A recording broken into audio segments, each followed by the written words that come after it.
En esta ocasión, y retomando lo que hemos tenido aquí en Consejero Empresarial, es un almacén de videos respecto a los efectos fiscales de muchos de los contratos que comúnmente llevamos, de una manera resumida, y en esta ocasión te voy a hablar del contrato de compraventa. Así que no te despegues, que comenzamos.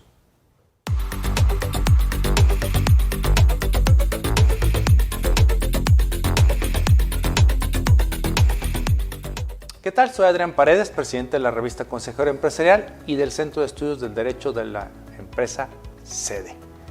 Como te anticipaba, hoy abordaré lo que es el contrato de compraventa y sus efectos fiscales. Primeramente tenemos que irnos al Código Civil, al artículo 2248, para poder conceptualizar este tipo de convenios. Este es un contrato donde una parte denominada vendedor transmite la propiedad de un bien a favor de un tercero denominado comprador, quien se obliga a pagar un precio real, resalto real, porque tiene que estar ajustado a una realidad de mercado, y determinado o determinable.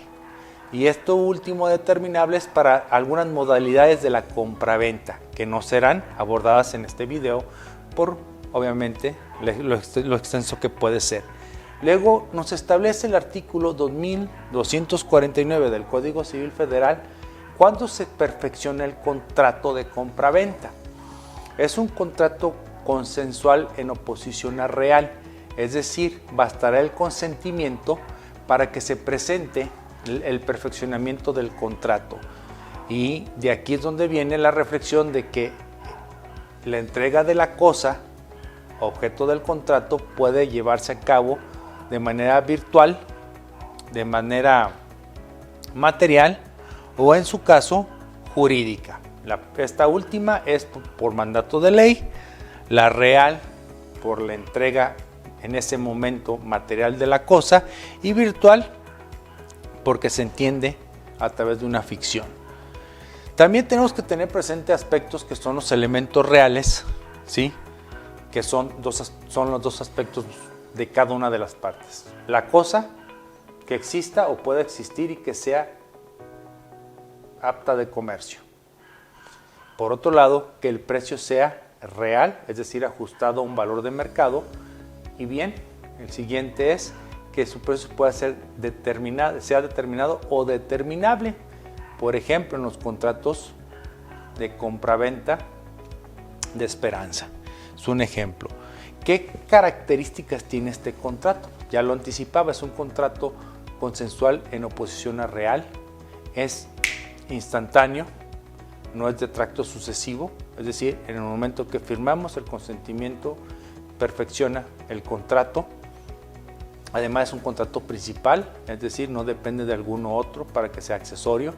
Al contrario, de aquí se desprenden cláusulas accesorias como las garantías que se pueden establecer por vicios ocultos o en casos de evicción que ahorita abordaré. Posteriormente también tiene su calidad que en tratándose de bienes muebles es principalmente de manera verbal, oral, en oposición a formal o por escrito, con una excepción muy clara cuando se trata de bienes inmuebles, que son necesariamente a través de instrumentos públicos ante la fe de un notario público. Además, encontramos lo que les mencionaba, pues algo recomendable es que se garanticen los vicios ocultos, y los vicios ocultos son aquellas irregularidades que no se aprecian, pero cuando son notados o denotan su existencia, degradan el valor de la cosa adquirida. Y la otra garantía muy importante es la garantía en casos de evicción. ¿Cómo le voy a responder a la persona que le transmití la propiedad del bien si este bien, por una sentencia firme o cosa juzgada, le es quitado la propiedad por un derecho con anterioridad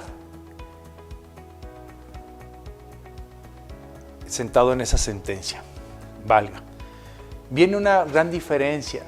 También tenemos la compraventa en materia civil y mercantil es todo un tema. Por ahí tenemos un video que se llama La necesidad de la unificación del derecho civil y mercantil en materia contractual y societaria. Debemos de ya tener una uniformidad para poder simplificar nuestros estudios. Sin embargo, aquí pues, prevalece esto que digo. Pues tenemos la compraventa que les acabo de citar, su concepto del Código Civil Federal. Y en el Código de Comercio pues no lo vamos a encontrar. Entonces el maestro Rojina Villegas te dice, pues bueno, muy sencillo, si no es del orden civil, para calificarlo del orden mercantil, tiene que tener algunas de estas dos características: que se adquiera el bien con fines de especulación comercial, es decir, que entre al tráfico de comercio, comprar para vender, entonces es una compraventa mercantil.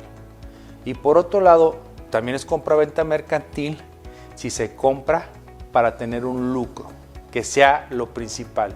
Es decir, que no lo compres para usarlo, para habitarlo, que sea para ti.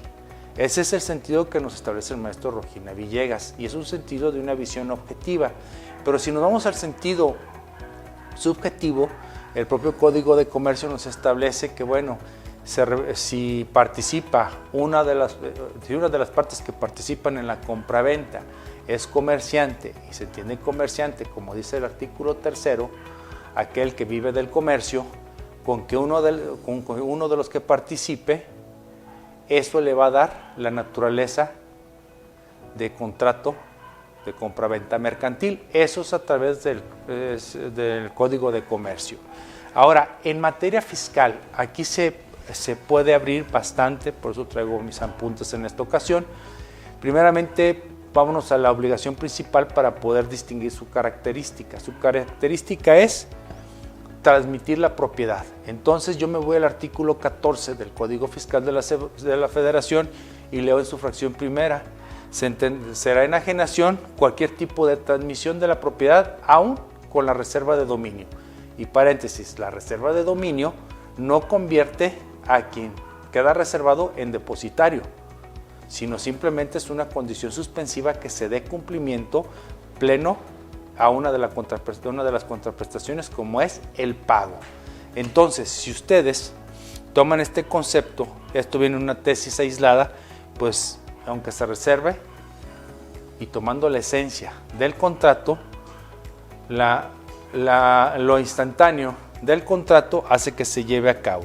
El tema que aquí debemos de considerar son dos artículos: el artículo 16 de la Ley de ICR para personas morales del título 2 y el 119 de la Ley de ICR para personas físicas, donde se establece que cualquier transmisión de la propiedad va a ser objeto de impuesto sobre la renta, independientemente es un hecho imponible, dejando a un lado cuál va a ser la base de este impuesto. Por ello, estos dos artículos son primordiales en estos dos ejemplos. Aquí cabe destacar que la permuta, lo que sí queda claro es que se trata de dos transmisiones de propiedad. El que es comprador y vendedor del primer bien está llevando a cabo una enajenación, y el vendedor de la segunda cosa hacia el comprador, ahí es la segunda enajenación. Entonces te tendrá que calcular el impuesto sobre la renta cada uno por los bienes que se están entregando. Eso creo que es por simple sentido lógico. Que hay que tener también presente algunos aspectos en personas físicas, sobre todo el artículo 93, fracción 19, inciso A, que te dice: si tú enajenas una casa habitación, la tuya, donde habitas, y no rebasas una cantidad aproximada de 700,000 UDIs, que equivale en este momento 2023 a más o menos 5.300.000, va a estar exenta tu operación, siempre y cuando no hayas utilizado este beneficio o esta exención en los últimos 3 años. Pero hay una condición que muchos omiten, que si tú no lo declaras conforme al párrafo 3º del artículo 150 de la Ley de ICR, son de esas exenciones condicionadas a que sean declaradas. Si lo omites, puedes cometerte un autogol y generar una omisión de impuestos y quedar fuera de esta exención. Eso respecto a bienes inmuebles.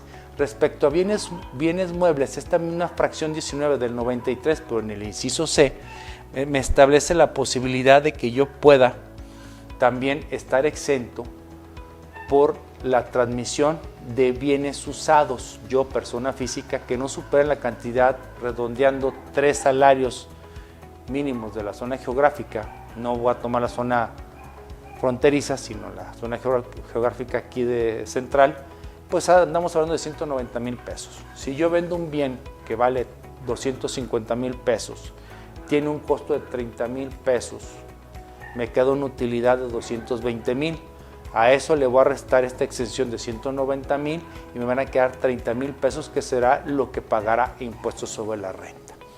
Cabe destacar, antes de que avance un poco más, que tratándose de bienes inmuebles, casa, habitación, hay 2 reglas muy importantes en el reglamento de la Ley de Impuestos sobre la Renta, que es el artículo 154, que te establece que la dimensión del terreno o la superficie no puede exceder en más de 3 tantos al valor de la construcción que se tenga. Esto por malas prácticas de construir un jacalito en 10 hectáreas y decir, bueno, pues me gusta la casa chica, pero me gustan los jardines muy frondosos y grandes. Y de esa manera pues buscaban la exención que establece la Ley de Impuestos sobre la Renta. Entonces, pues el legislador, en este caso el presidente de la República, establece esto en el reglamento, situación que se declaró inconstitucional porque no respetó el principio de subordinación de ley. ¿Sí? También el 155 del reglamento establece por los requisitos formales que debes de tener para acreditar la casa habitación. ¿Sí? Yo voy a vender mi casa habitación, pues a ver, una identificación oficial donde venga señalado ese domicilio, comprobante de pago de servicios, estados de cuenta bancaria, etcétera.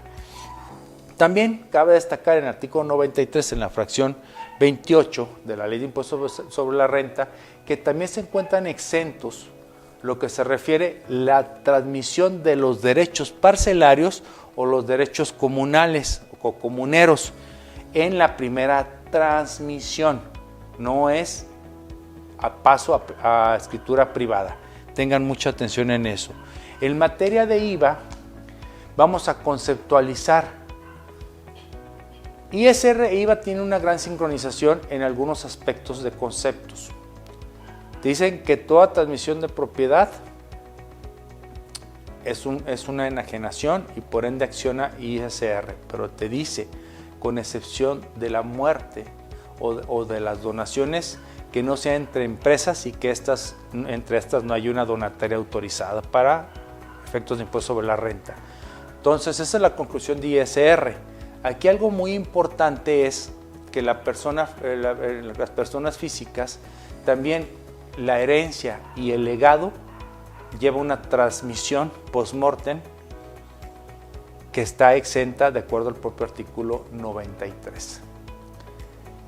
En materia de IVA es muy similar al artículo 8 de la Ley de Impuestos sobre la Renta, que nos establece el concepto de enajenación para efectos de este impuesto. Te dice que se considerará enajenación para efectos de impuesto a valor agregado toda aquella transmisión de propiedad que se encuentra en el artículo 14 del Código Fiscal de la Federación.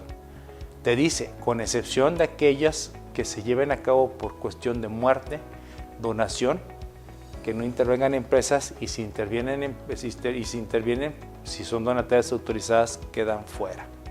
¿Sí? Pero una donación de una SA a una SA, cero. ¿Sí?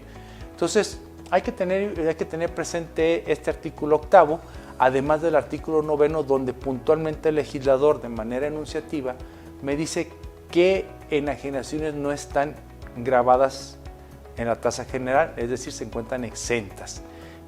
Hablamos del suelo, y literal es el terreno, no la tierra y las piedras que después las venden, no, es el suelo, la superficie. Número 2, la casa habitación, pero que esté destinado el bien inmueble a una casa habitación, porque puedo comprar una casa habitación y la destino a oficina, grava a tasa general. Esto es muy importante. Y otra precisión sumamente importante, y esto viene por una ficción o un concepto que nos establece el legislador. Y hago un paréntesis antes de regresarme a los exentos. El artículo 16 del Código Fiscal de la Federación me establece que para efectos del mundo fiscal, empresa es la persona física o persona moral que lleva las actividades empresariales que se encuentran en ese artículo 16, que son las actividades primarias, mineras y comerciales, en suma. Pero es físicas y morales. No entendamos empresas como ente colectivo, ¿sí? O persona jurídica, no. Física o moral que haga estas actividades.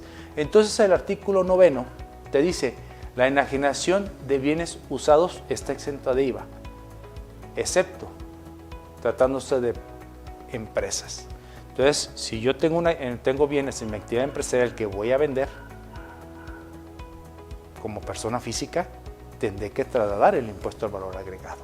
Entonces, ten mucha atención. Hay más temas que hablar como la dación en pago.